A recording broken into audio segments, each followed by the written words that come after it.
కూడి వచ్చిన మీ అందరికీ ప్రభువైన యేసుక్రీస్తు నామంలో హృదయపూర్వక వందనాలు తెలుపుకుంటూ ప్రార్థన దేవుని సహాయంతో ప్రారంభించుకుందాం. మహోన్నతమైన స్థలములో ఉన్న మహోన్నతుడా, మహాగణుడా, సర్వాధికారివి, సర్వ సృష్టికి కర్తవైన మా అందరి తండ్రి, మీ ఘనమైన శ్రేష్టమైన పరిశుద్ధమైన నామానికి మా ప్రభువును లోక రక్షకుడైన యేసుక్రీస్తు స్వామి వారి నామమందు మీకే కృతజ్ఞతా స్తోత్రాలు చెల్లిస్తూ, మా తండ్రి, మీరు ఇచ్చిన బ్రతుకులో, మీరు సిద్ధపరిచిన ఆయుష్కాల్ప దినములో మరొక నూతనమైన దినమును అనుగ్రహించి ఈ దినమందు సమాజముగాను సంఘముగాను మేము కూడి మిమ్మల్ని స్తుతించి ఆరాధించి కనపరిచే భాగ్యమును మా అందరికి కలిగించినందుకు మీకే కృతజ్ఞతా స్తోత్రాలు చెల్లిస్తూ, ఈ సమయమందు నాయన మీ పాదాల యొద్ద మీ అందరం కలిసి మీ వాక్యమును నేర్చుకోవడానికి మేమందరం కూర్చొని ఉండగా తండ్రి జ్ఞాపకం చేసుకోండి. బోధించనే నన్ను మరుగుపరచండి, మీ ఆత్మ సహాయంతో బలపరచండి. వినగలిగే చెవిని గ్రహించే మనసు మా అందరికీ అనుగ్రహించి వాటి చొప్పున నడుచుకునే వారిగా మా బ్రతుకులు సరిచేయమని క్రీస్తు యేసు వారి పరిశుద్ధ నామంలో ప్రార్థించి మీ సహాయమును వేడుకుంటున్నాం తండ్రి, ఆమేన్. మంచిదండి. కూడి వచ్చిన మీ అందరికీ మన ప్రభువైన యేసు క్రీస్తు నామంలో వందనాలు తెలుపుకుంటూ, ప్రియులారా, ఆరాధనకు సహాయకరంగా మన ఆత్మీయ జీవితానికి కావలసిన కొన్ని మాటలు మనం ఆలోచన చేద్దాం. ప్రారంభంగా ఒక వాక్యాన్ని మనం ఆలోచన చేస్తూ మన ఆత్మీయ జీవితంలో ముందుకు సాగుదాం. మత్తయి సువార్త 7వ అధ్యాయము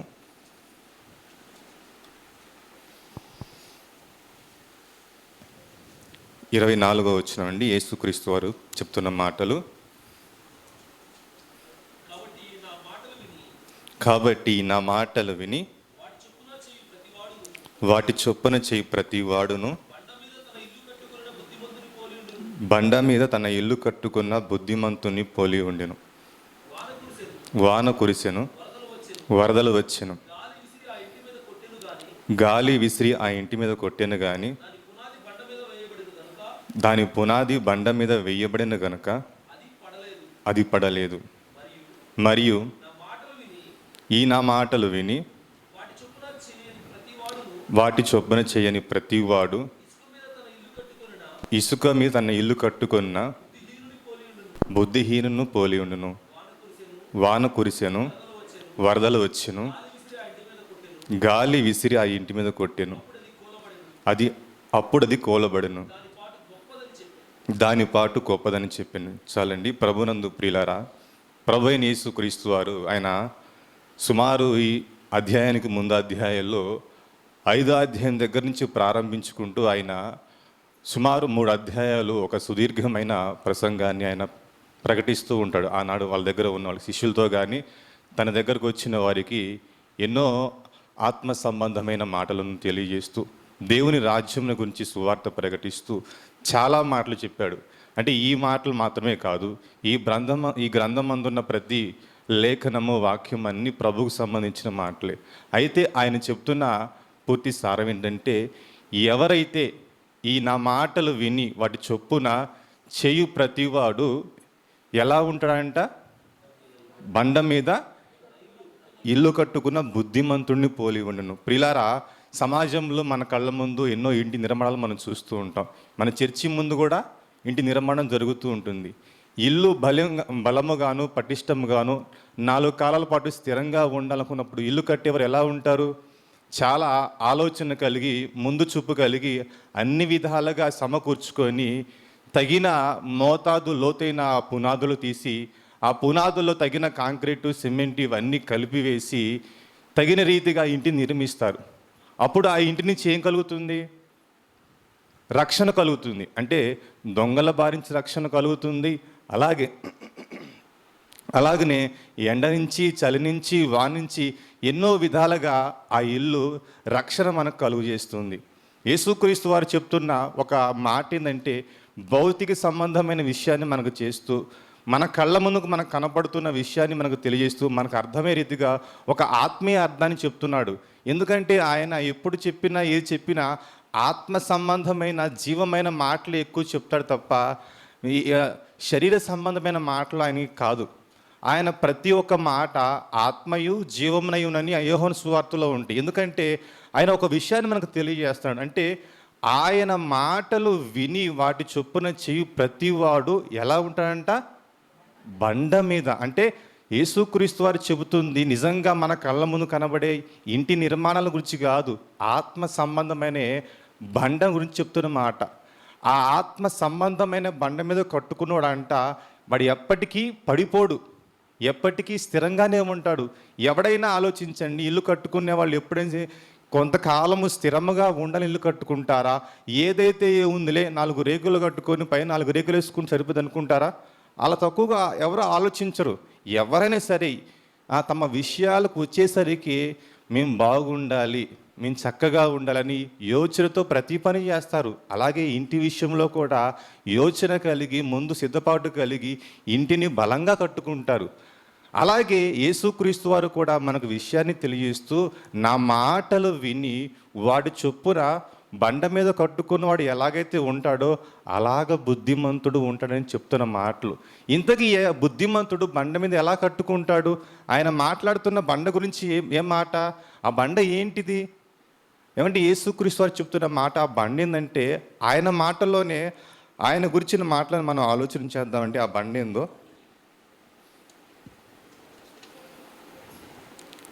ఎఫెసీ పత్రిక 2వ అధ్యాయం 20వ వచనం నుండి.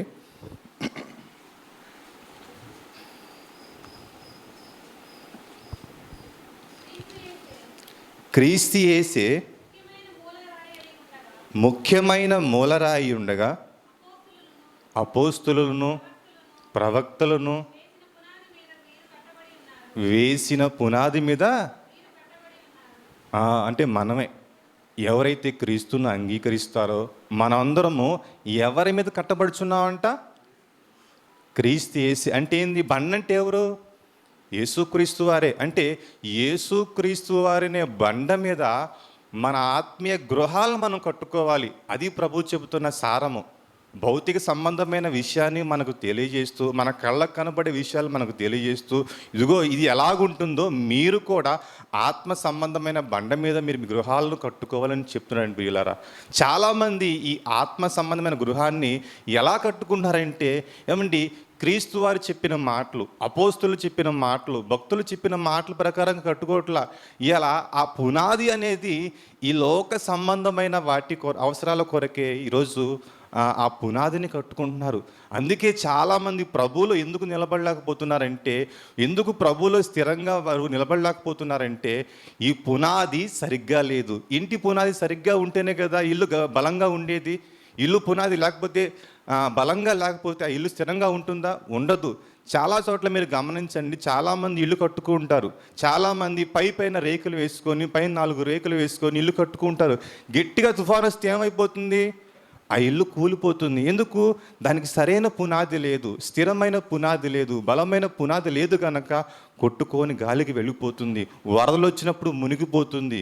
కానీ ఇక్కడ ఎందుకు మనం ఆలోచన చేయాలంటే, ఈ పునాది సరైన పునాదిగా లేకపోతే ఏమండి మన జీవితంలో ఆత్మీయంగా స్థిరంగా ఉండలేవండి. ఎందుకంటే పునాది బలంగా లేకపోతే ఇల్లు ఎలాగైతే పడిపోతుందో ఆత్మీయ జీవితంలో క్రీస్తు అనే బండ మీద మన ఇల్లు పునాది బలంగా ఉండాలి. ఎలా ఉండాలి ఆ బండ? ఎలా ఉండాలండి ఆ బండ? ఎవరైనా మనకు మాదిరి కనిపిస్తున్నారా ఆ బండ మీద కట్టుకున్న వాళ్ళు? ఎవరైనా మనకు కనపడుతున్నారని ఆలోచన చేస్తే, ఏమండి, ఒక భక్తుడు మీ అందరికీ తెలిసిన వ్యక్తి అండి, అతను గురించిన ఆ జీవితము కానీ, అతని ప్రయాస కానీ, అతని భక్తి కానీ, ఆ జీవితాన్ని చూస్తుంటే నా జీవితం ఇట్లా ఉంది, ఈయన జీవితం ఇట్లా ఉంది, నా జీవితానికి ఈయన జీవితానికి ఏమాత్రం కంపేర్ అవుతుందనే ఆలోచన రాకపోతే అసలు మన జీవితాలే వేస్ట్ అండి. ఒకసారి మీ అందరూ తెలిసిన వ్యక్తి యోబు గారిని చూడండి, ఒకసారి ఆయన జీవితం ఎలా ఉంటుందో. యోబు గ్రంథము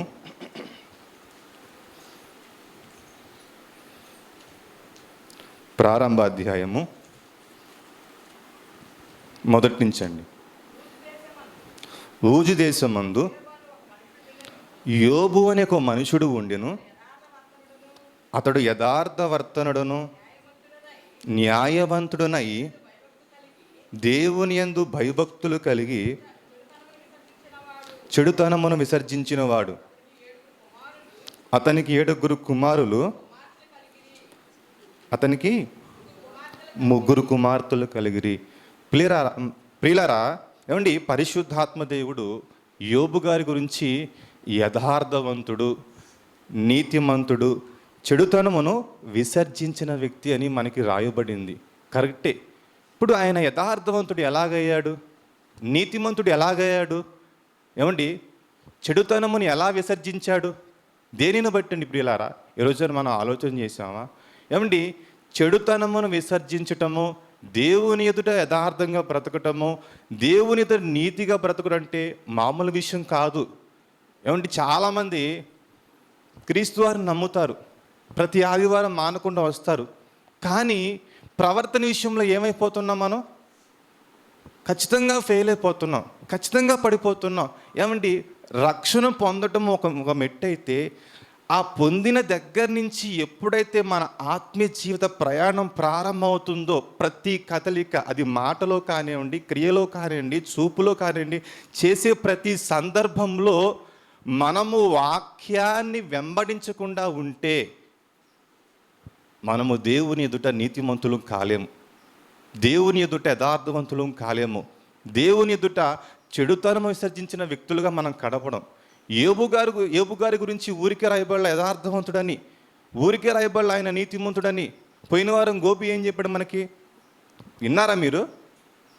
పోయిన వారం గోపి ఏం చెప్పాడు?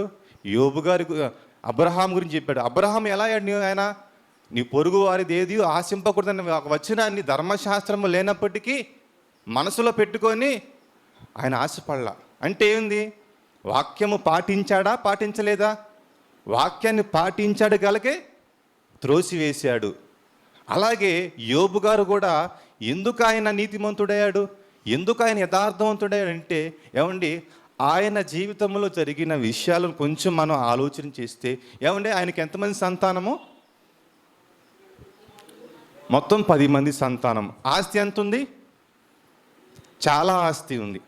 ఆ దేశంలో ఆయనే ఆస్తి గలవాడు, ప్లస్ ఆ దేశంలో భక్తుడు కూడా ఆయనే. ఆ దేశంలో ఆయనకున్న 10 మంది సంతానం. ఇవన్నీ ఏమైపోయినాయి? ఇవన్నీ ఏమైపోయినాయండి? చదవండి. ఇవన్నీ ఒక్క రోజులోనే చదువనా? రిఫరెన్స్ చదువు. 13వ వచనం. ఒక దినమున యోబు కుమారులను కుమార్తెలను తమ అన్న ఇంట భోజనము చేయుచు ద్రాక్షరసము పానము చేయుచుండగా ఒక దూత అతని ఎద్దుకు వచ్చి, ఎద్దులు నాగలి దున్నుచు షబాయిలు వచ్చి ఖడ్గముతో పనివారిని హతము చేసిరి. జరిగిన నీకు తెలియజేయటకు నేను ఒక్కడిని తప్పించుకొని వచ్చి ఉన్నానని అతడు ఇంకా మాట్లాడుచుండగా మరి ఒకడు వచ్చి దేవుని అగ్ని ఆకాశము నుండి పడి గొర్రెలను పనివారిని రగులపెట్టి కాల్చివేసిను. దానిని మీకు తెలియజేయటకు నేను ఒక్కడిని తప్పించుకోనని చెప్పి మరొక విషయాన్ని చెప్తున్న మరొక దాసుడు వచ్చి, చదవన్నా. అతడు ఇంకా మాట్లాడుచుండగా మరి ఒకడు వచ్చి కల్దీయులు 3 సమూహాలుగా వచ్చి ఒంటెల మీద పడి వాటిని తీసుకొని పోయి ఖడ్గం చేత పనివారిని చంపిరి. నీకు దాన్ని తెలియ ఒక్కడిని తప్పించుకొని వచ్చినా అని చెప్పాను. ఏమండి ఇలా మాట్లాడుతున్నప్పుడు ఆయన ఒక విషయాన్ని వింటున్నప్పుడు ఈ విషయాన్ని అయిపోతుందో లేదో మరొక వ్యక్తి వచ్చి, అయ్యా ఇదిగో నీ పిల్లలు పోయారు, అయ్యా ఇదిగో నీ ఆస్తి మొత్తం పోయింది అని ఏదో ఒక విషయాన్ని ఆయన చెబుతున్నప్పుడు ఆయన మనసు ఎలా ఉంటుంది ఆ సమయంలో? చెప్పండి. అప్పటిదాకా అన్నీ సమకూర్చబడి, అప్పటిదాకా తన పిల్లలు కళ్ళ ముందు తిరుగుతూ ఉన్నప్పుడు, తన కళ్ళ ముందు తిరుగుతూ ఎంతో సంతోషంగా ఉంటున్నప్పుడు, ఇవన్నీ చూస్తున్న వ్యక్తికి సడన్గా ఇవన్నీ జరిగినప్పుడు ఎలా ఉంటుంది ఆ పరిస్థితి? ఎలా ఉంటుందంటే పరిస్థితి? అసలు వైరాగ్యం వచ్చి దేవుడొద్దు, ఏవద్దు, ఈ భక్తి వద్దు, నీ ఎంత భక్తిగా ఉన్నా కానీ నాకు ఎందుకు ఇలాంటి శిక్ష పడింది, నాకెందుకు నా జీవితం ఇలా ఎందుకు జరిగిందని సహజంగా మనం ఆలోచిస్తాం. కానీ యోబు గారు ఏమంటున్నాడు అక్కడ? యోబు గారు ఏమాత్రము దేవుణ్ణి దూషించకుండా, దేవుణ్ణి అవమానపరచకుండా, ఇవి పోయినాయే నాకు లేకుండా పోయినాయి అని బాధతో ఏమాత్రం కలగకుండా దేవుని నామాన్ని స్తుతించగలిగాడు. ఎందుకు స్తుతించగలిగాడు ఆయన? ఏమండి ఎందుకు ఆయన యథార్థవంతుడిగా మారాడు అక్కడ? ఎందుకు ఆయన దేవుణ్ణి దూషించలేంటే ఏమండి, ఆయనలో వాక్యం ఉంది. ఆయనలో వాక్యం ఉంది కనుకే అలాంటి భయంకరమైన పరిస్థితిలో ఎదురైనా కూడా ఏమాత్రము భక్తిని విడిచిపెట్టకుండా, ఏమాత్రము దేవుణ్ణి విడిచిపెట్టకుండా ఏమండి దేవుడి నామాన్ని స్తుతించాలంటే అతనికి ఏమర్థమైందంటే ఏమండి మనం చెప్పుకున్న వాక్య పట్టణంలో ఉన్న ఒక వాక్యాన్ని మనం ఆలోచిస్తే ఆయనకి ఆ మర్మం అర్థమైంది, ఆయనకి ఆ వాక్యం అర్థమైంది కనుకనే ఈ మాట అనగలిగాడండి. తిమోతి పత్రిక 6వ అధ్యాయంలో 6వ వచనం ఉంది. సంతుష్టి సహితమైన దైవభక్తి గొప్ప లాభ సాధనమై ఉంది. చాలు ప్రియులారా. ఏమండి ఆయనకి ఏమర్థమైంది? మరలా జొన్న వచ్చిన భాగం బాగుంటుంది. సంతుష్టి సహితమైన అంటే తృప్తి కలిగిన దైవభక్తి గొప్ప లాభ సాధనమైందంట. ఏది లాభ సాధనమైంది? దైవభక్తి లాభ సాధనమైంది. ఆ సమయంలో అయ్యో నా పిల్లలు మొత్తం పోయారే, కడుపును పుట్టిన బిడ్డలు నేను ఎంతో అల్లారు ముద్దుగా పెంచుకొని ఎంతో సంతోషంగా వాళ్ళని పెంచుకుంటున్నానే, ఇలా వాళ్ళందరూ ఒక క్షణంగా వెళ్ళిపోయారే అని ఒక ఆలోచన. అన్నాళ్ళు ఆయన ఏ కష్టము లేకుండా, ఏ దుఃఖము లేకుండా ఆయన దేవుని వలన సంపాదించుకున్న ఆస్తి దూరమైనప్పుడు ఏమాత్రం చింతించాడా? ఆలోచించారు. ఆయన దేవుణ్ణి స్తుతించాడు. అర్థమైందా? ఆయన ఊరికినే స్తుతించలా, ఆయనలో ఈ వాక్యం ఉంది. నాతో పాటు ఇవేవి నాతో రావు. ఈ లోకములో నుంచి కిందే ఉంటుంది ఆ వచనం. ఈ లోకంలో నుంచి ఈ లోకానికి దిగంబరిగా వచ్చాను అమ్మా, నేను నా తల్లి గర్భములో నుంచి దిగంబరినై వచ్చి తిని. ఏమండి ఈ మర్మాన్ని ఆయన, ఈ సత్యాన్ని యోబు గారు ఎరిగాడు. ఏమండి సహజంగా ఈ వాక్యము యోబు గారి మనస్సులో లేకపోతే, యోబు గారి జీవితంలో లేకపోతే యోబు గారు నిలబడతారా? నిలబడలేరు. ఎందుకు? వాక్యం అనే పునాది మీద ఆయన కట్టబడ్డాడు. చాలామంది ప్రాక్టికల్గా ఎందుకు పడిపోతున్నారు? వాక్యానుసారంగా ఎందుకు నిలబడాలంటే జీవితాల్లో వాక్యం ఉంటలా. జీవితాల్లో వాక్యము లేకపోతే, ఇప్పుడు బైకులో పెట్రోల్ ఉండాలిగా, బైకులో పెట్రోల్ ఉండే బండి పోయేది. అలాగే మనలో శక్తి ఉంటేనే మనం నడిచేది, మన దేహం నడిచేది. ఇప్పుడు మన దేహం నడవాలన్నా, మన దేహం మాట్లాడాలన్నా, మనం ఏ పని చేసుకోవాలో మనలో ఏం ఉండాలి? శక్తి ఉంటేనే కదా. అలాగే ఆత్మీయ జీవితంలో మన పునాది మీద మనం స్థిరముగా నిలబడాలంటే ఏం ఉండాలి? వాక్యం ఉండాలండి. కానీ ఈనాడు ఏమైపోతుంది సమాజము? బండ మీద కట్టుకోవట్లా. చాలామంది చెప్పే మా సామెత ఏంది? మీ అందరూ తెలిసి సామెత, 4 రాళ్ళు వెనకేసుకోమంట. ఎందుకు వేసుకోవాలి? వెనకేసుకోవాలి, ముందుకేసుకోకూడదా? వెనకేసుకోవాలి. ఎప్పుడు వెనకేసుకుంటే ఏమైద్ది? ఎప్పటికి వాటిని చూడవు నువ్వు, ఎప్పటికీ వాటిపైన నువ్వు లక్ష్యం ఉంచలేవు, వాటిని నువ్వు ఏం చేయలేవు, వాటితో నువ్వేమి చేయలేవు, అవి నీ వెంట రావు. చాలామంది చెప్పే సమాధి ఇదే. చాలామంది ఈరోజు ఆదివారమును కూడా సంఘాన్ని విడిచిపెట్టి వెళ్ళిపోతున్నారంటే వాళ్ళు పునాది ఎక్కడుంది? లోకం పైన ఉంది. లోకంలోంచి వచ్చే సంపాదన, ఆ సంపాదన వల్ల మేము బ్రతుకుతామని ఆ పునాది మీదే ఉంది తప్ప, వాక్యము విందాము, వాక్యము పైన నా పునాది కట్టుకుందాము, వాక్యముతో నేను నడుద్దాము అనే ఆలోచన చాలామందికి లేదు. లేకపోవటం వల్లే మన జీవితాలు ఆత్మీయంగా ఎదగట్లా. ఎందుకు మన జీవితాలు ఆత్మీయంగా ఎదగట్లేదంటే ప్రియులారా, ముందు దేవుని వాక్యానికి మనం ప్రాధాన్యం ఇవ్వట్లా. దేవుని వాక్యానికి మనం ప్రాధాన్యత ఇచ్చినప్పుడు వాక్యం మనకు ఆటోమేటిక్గా పరిశుద్ధాత్మ దేవుడు అర్థం చేస్తూ ఉంటాడు. వాక్యం అర్థం కానివ్వకుండా పగలంతా పని చేసుకొని ఎప్పుడో చివరో 10 11 మనం వెళ్ళి అప్పుడు మోకాళ్ళ నుండి ప్రార్థన చేసినా కానీ మన ప్రార్థన సరిగ్గా జరగదు, చేయబుద్ధి కాదు. ఎందుకంటే లోకంలో తిరిగి అది చేసుకొని ఆ పని చేసుకునే మన ప్రార్థన నడవదు. అప్పుడు వాక్యం చదువుకుందామన్నా చదవలేము, నిద్ర వస్తూ ఉంటుంది. దీనివల్ల లోకంలో గడిపాం, లోకంలో ఉంటున్నాం, లోకంలో మన సొంత కార్యాలు చేసుకుంటున్నాం. కానీ దేవుని గురించి, దేవుని వాక్యం నేర్చుకుందాం, సత్యం దొరుకుతుంది, ఈ సత్యాన్ని సమాజం నేను చెప్పాలి, నా వంతు ప్రయాస నేను దేవుని కొరకు బ్రతకాలని ఈ ఆలోచనలు మనలో కనిపించట్లేదు ప్రియులా. ఎందుకు? కేవలము దేవుని పట్ల భయం, భక్తి పూర్తిగా మనం మర్చిపోతున్నాం. మన జీవితాలు అనాలోచనగా ఉంటున్నాయి. కానీ యోబు గారిని చూడండి, వాస్తవంగా ఇలాంటి పొజిషన్లో ఉన్న వ్యక్తిని ఓదార్చాలంటే, ఇలాంటి పొజిషన్లో ఉన్న వ్యక్తిని ఆయన ముందుకు తీసుకెళ్ళాలంటే చాలా కష్టం. కానీ ఆయన తీసుకొచ్చింది ఏంటిది? వాక్యమే. ఆ వాక్యము సంతుష్టి సహితమైన భక్తి లాభ సాధనమైంది. ఎక్కడికి అది లాభమైంది? పరలోకానికి లాభమై ఉందండి. కానీ మన లాభాలేంటి?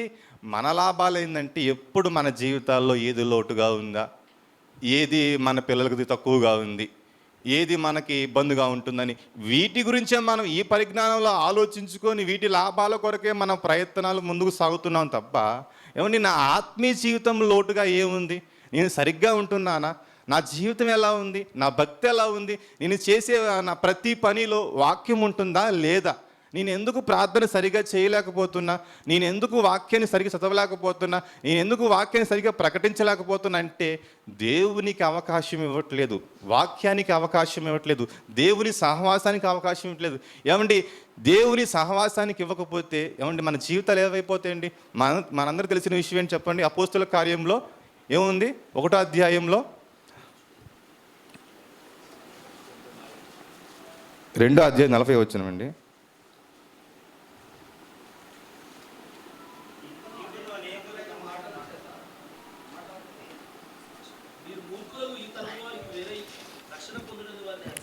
వారిని హెచ్చరించను. కాబట్టి అతని వాక్యం అంగీకరించువారు బాప్తిస్మ పొందిరి. వీరు అపోస్తుల బోధ యందును, సహవాసమందును, రొట్టె విరుచుట యందును, ప్రార్థన చేటు యందును ఎడతెక ఉండు. ఏమండి చదువుకున్న ఈ 4 విషయాల్లో మనం ఎంతవరకు ఖచ్చితంగా పాటిస్తున్నాం చెప్పండి?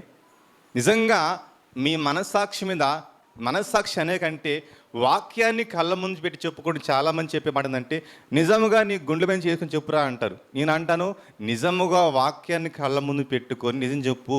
ఈ 4 విషయాల్లో మనం పాటిస్తున్నామా? నిజంగా చెప్పండి, ఈ 4 విషయాలు మనం చేస్తున్నావా? ఈ 4 విషయాలు మనం చేయట్లేదు. ఎందుకంటే మన జీవితం మనం కనపడిపోతుంది, మన ఆత్మీయత కనపడిపోతుంది. ఈ 4 విషయాలు ఎప్పుడైతే మనము ఖచ్చితంగా పాటిస్తామో యోబు గారి వలె మనము కూడా ఆయన కలిగిన సహనము కానివ్వండి, ఆయన దేవుని ఎదుట యథార్థవంతుడు కానివ్వండి, నీతిపరుడు కానీ దేవుడు అతని గురించి సాక్ష్యం ఇచ్చాడండి. ఏమండి మన జీవితాల్లో ఎవరైనా ఒక అన్యుడు వచ్చి పలానా అబ్బాయి పలానా అమ్మాయి అయ్యా ఒకప్పుడు ఇది యేసుక్రీస్తు వారిని నమ్ముకున్నాక వారి జీవితాలు మార్చబడి ఇలాగ ఉన్నాయని ఏ రోజైనా ఎవరి చేత సాక్ష్యం చెప్పించుకున్నావా? వాళ్ళు దేవుణ్ణి గణపరిచారా? ఏమంటే యోబు గారి గురించి దేవుడే సాక్ష్యం ఇస్తున్నప్పుడు ఆఫ్టర్ ఆల్ మన ముందు కనబడుతున్న ఒక అన్యులు దేవుణ్ణి గణపరచట్లేదంటే మన జీవితాలు వాళ్ళ ముందు ఎలాగున్నాయి? మన సాక్ష్యాలు కరెక్ట్గా లేవు, మన యథార్థత వారికి కనిపించట్లేదు, మన నీతి వారికి కనిపించట్లేదు. ఏం కనబడుతుందంటే లోకంలో అందరూ ఎలాగైతే పరిగెత్తుతున్నారో ఉదయం లేచిన దగ్గర నుంచి మనం కూడా మన పని ఎప్పుడు ఏమండి ఇలాంటి మనసు కలిగిన వాళ్ళు రేపు తెల్లవారుకు ముందే రేపు పొద్దున ఎన్ని గంటలకు పనికి వెళ్ళాలి, ఎన్ని గంటలకు పని చేసుకోవాలి, ఎంతమంది సెట్ చేసుకోవాలి, రేపు పొద్దున ఆటో ఎన్నింటికి తీసుకెళ్ళాలి, ఎన్నింటికి ఎంతమంది ఎక్కించుకోవాలని ఈ ఆలోచనలు ఎక్కువ మైండ్లో నాటబడుతూ ఉంటే కానీ ఈరోజు దేవుని సన్నిధిలో గడిపాను, రేపు ఉదయం తెల్లవారుజాము 4 గంటలు ఇచ్చి దేవునికి ప్రార్థన చేసుకోవాలి అని ఆలోచన ఉంటుందా? ఉండదండి. భక్తుడికి ఉండే లక్షణం ఇదే, వేకువజామున లేచి దేవునికి మొరపెడతారు. కానీ లోకంలో బ్రతికే వారికి ఏముంటుంది? జరగబోయే కాలంలోనే ఏవేవో ఆలోచనలు ఏవో ప్రణాళికలు వేసుకొని వాటి కొరకు తమ పునాది కట్టుకుంటా తప్ప ఇదిగో యోబు గారు ఎలాగైతే తన పునాదిని కట్టుకున్నాడు. ఏమండి తన ఆత్మీయ జీవితంలో ఏమండి భక్తులకే శ్రమలు వస్తాయండి, భక్తులకి శ్రమలు రావు. ఆ శ్రమలు వచ్చినా అవి స్వయం అపరాధాలు వస్తాయి. కానీ నిజమైన భక్తి చేసిన వారికి, నిజమైన యథార్థత కలిగిన వారికి ఏమండి శ్రమలు వస్తాయండి. ఏమండి ఇవన్నీ ఒక ఎత్తైతే ఏమండి యోబు గారికి ఒక చిన్న మాట చెప్పి నేను ముగించేస్తాను. యోబు గారు ఇవన్నీ కోల్పోయి ఉన్నప్పుడు ఎలాంటిది ఆయన పరిస్థితి ఎలా ఉంటుంది? చాలా దీనత్వముగా, చాలా బాధకు గురై ఎంతో ఇబ్బంది పడుతున్నప్పుడు అలాంటి సమయంలో ఏమండి అపవాది చేత శోధింపబడుతూ సాతాను వచ్చి తన భార్యను వాడుకొని యోబు గారితో ఒక మాట అంటుంది చూడండి, నీవింకను యథార్థను విడిచిపెట్టవని ఒక మాట ఉంటుందా చూడండి.